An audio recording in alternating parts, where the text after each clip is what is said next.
The Flor d'Agua Institute was born there. With the support of the startup and organizations that identified with the girls' struggle, the institute was officially founded with a clear purpose: to bring accessible water purification technologies to communities forgotten by the government. But not only that, the project was born with soul and with memory. Each filter delivered carries a QR code that tells the story of the sisters. Each workshop is delivered with the same respectful tone that was once denied to them. Each school that receives the Water Flower in the Classroom program hears firsthand how it all started with two girls, a prototype made of recyclables, and one does not. In just over a year, the Institute reaches dozens of rural communities, settlements, and schools in semi-arid regions. Teachers use the project to teach science and citizenship. Children begin to design their own prototypes. Ideas sprout in places where before there was only dust and silence. And on the Institute's official website, a phrase shines at the top of the page as a permanent reminder: water purifies. The voice transforms, and here it is worth asking: how many dreams do we stop listening to because we judge before listening? How many simple solutions are born every day in places where no one wants to look? Ayla and Luma proved that talent doesn't need permission to exist, only space.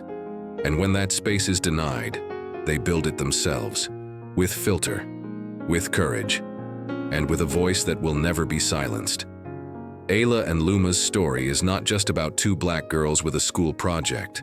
It is about all the voices that have been silenced because they dared to dream outside the walls of privilege. It is about the value of an idea born in the kitchen of the periphery and ignored by an elitist room. But most of all, it's about the power of persistence, of community, of truth. They transformed pain into dignity, humiliation in legacy. And they proved that when the system tries to put out a flame, sometimes he lights a fire. So the next time someone tells you that this is not your place, remember? Maybe you're only turning on the light where others still live in the dark.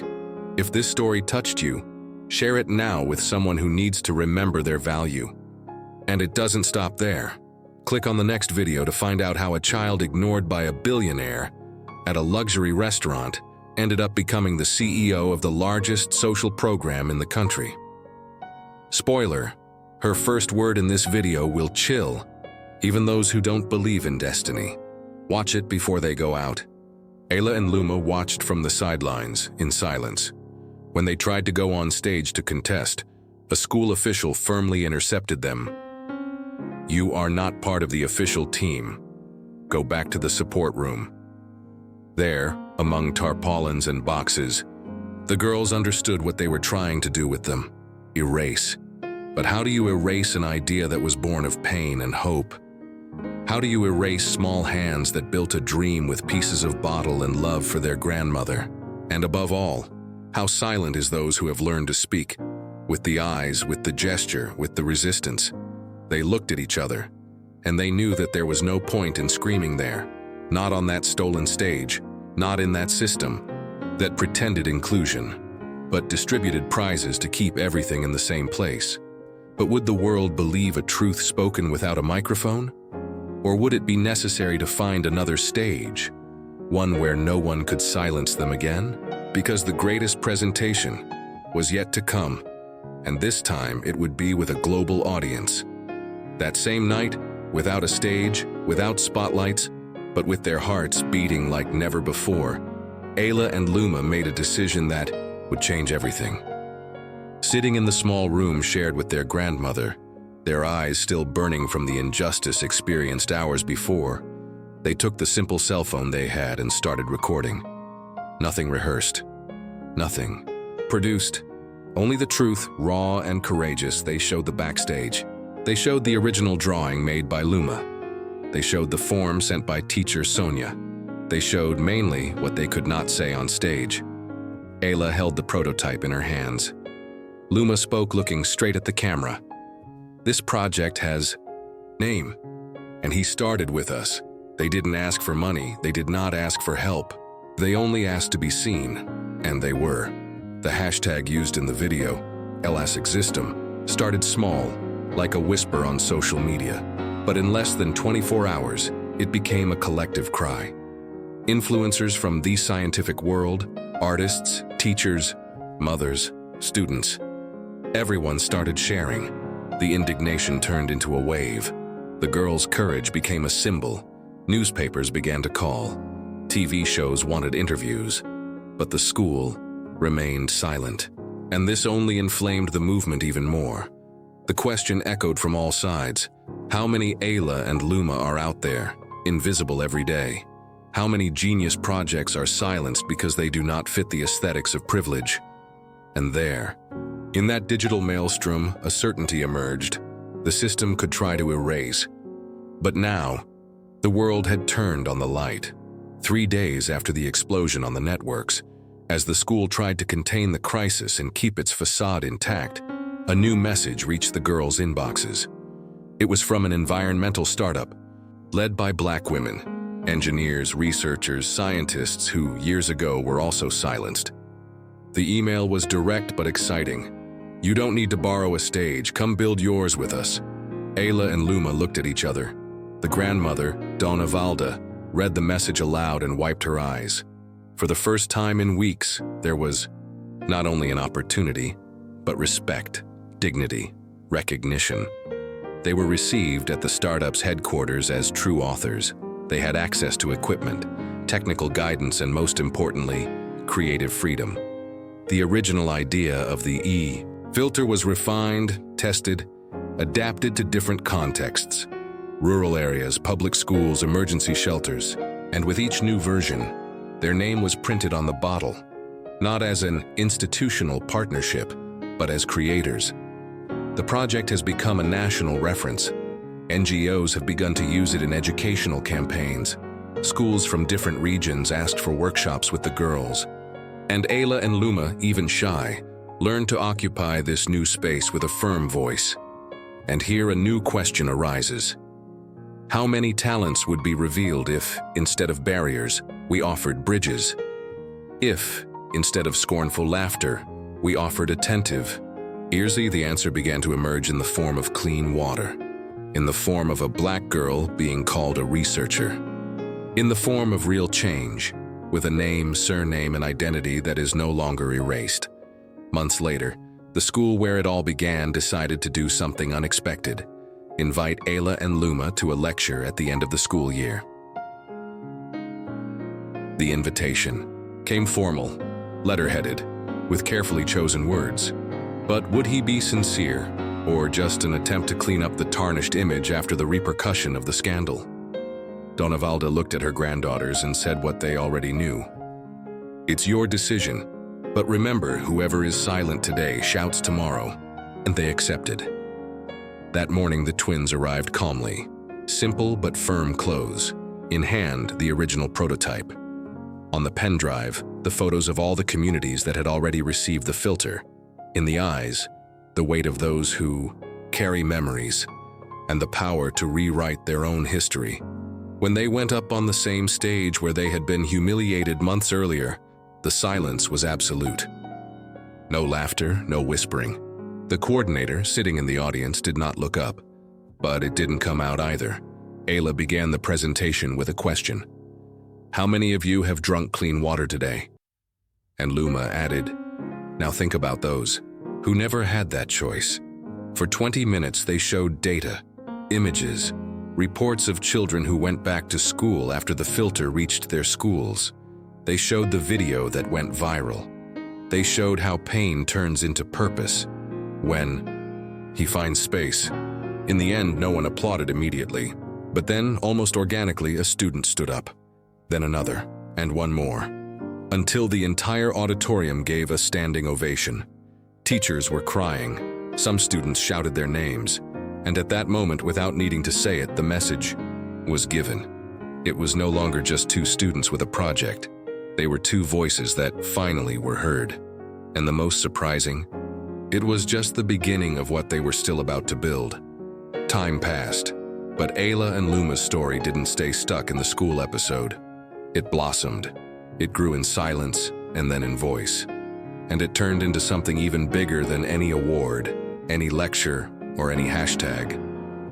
Black twin sisters, daughters of a farmer, are rejected from school. The next day, everything changed. It was supposed to be just another morning at school, but for Ayla and Luma, that day carried the weight of an entire hope. The 12-year-old twins had spent weeks putting together a water purification project with their own hands. They used reused bottles, activated carbon, filter sand, all they achieved with the little they had at home. For them, it wasn't just science, it was survival. It was about seeing her grandmother, Dona Valda, boiling muddy water on the wood stove. It was about transforming this reality when they took the stage at the school where they studied with a scholarship, an institution surrounded by high walls and where almost no one looked like them. They did not expect applause, but they were also not prepared for what came. Facing an audience of students from wealthy families, Ayla carefully held the small makeshift filter, while Luma explained how entire communities could benefit from simple, sustainable solutions. It was exciting, it was genuine, and maybe that's why it bothered him so much. "This is not a science fair from the periphery." The coordinator's phrase fell like a bomb, said coldly, wrapped in irony. The room, which was already murmuring, erupted into muffled laughter. Simple clothes, soft voices, braided hair. The presence of the girls on that stage seemed like a mistake in the eyes of many. But who decides what science is? Who sets the tone for innovation? And even more, who has the right to dream? Ayla looked at her sister. Luma's teary eyes said it all. They did not react. They did not answer. They just picked up the project with trembling hands and left the room.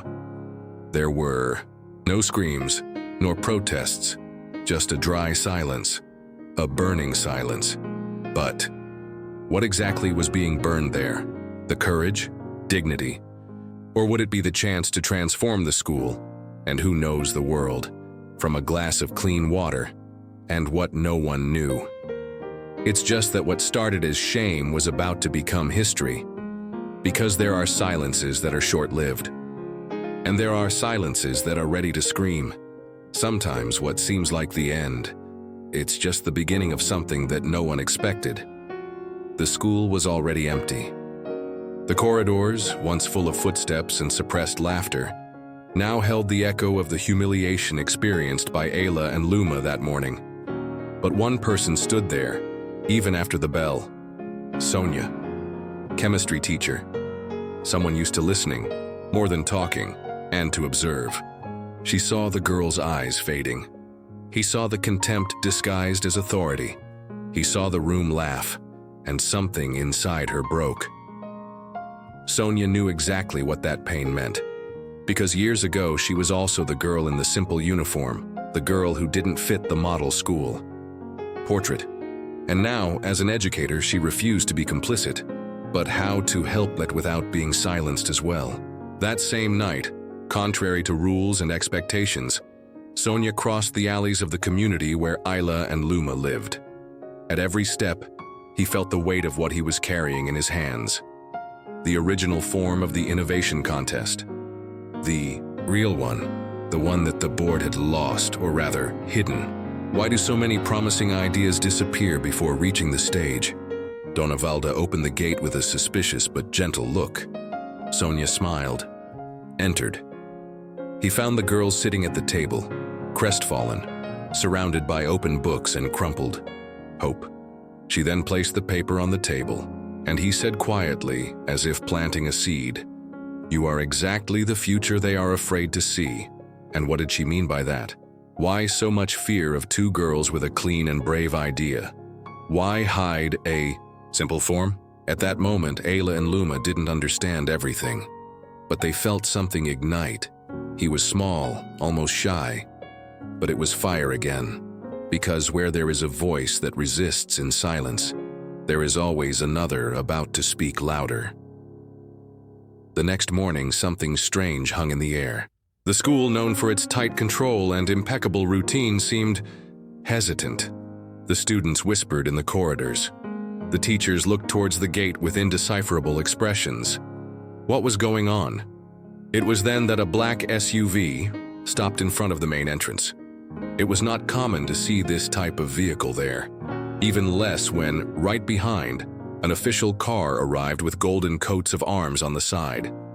The driver got out in a hurry, opened the rear door, and from it came a woman with a firm stance, followed by 2 journalists and an advisor.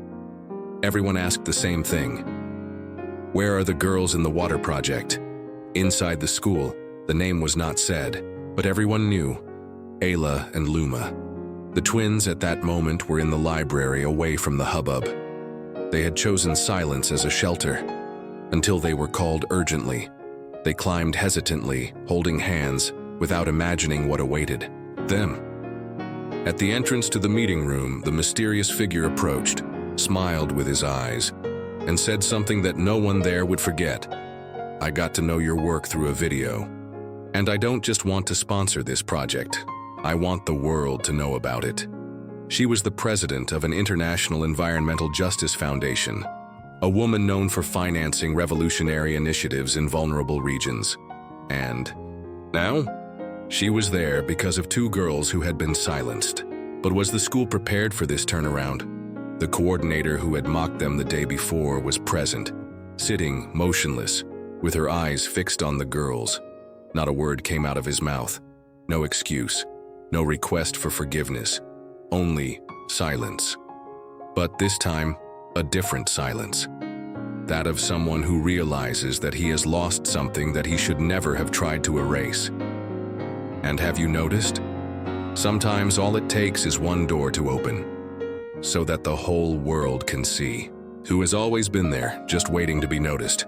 The auditorium was packed. Colorful posters on the walls, uniformed students, authorities in the front row. It was the State Innovation Event, the most awaited of the year. The presentation of the finalist schools would be broadcast live. But among the names announced on the screen, something strange happened. The water purification project was there, but not as Flor d'Agua, the girl's original name, and rather as Eco Clean, signed by 2 9th-grade students, children of influential businessmen. The prototype was the same, the graphics identical. Even the drawing of the bottle with the internal filter, handmade by Luma, had been scanned and copied.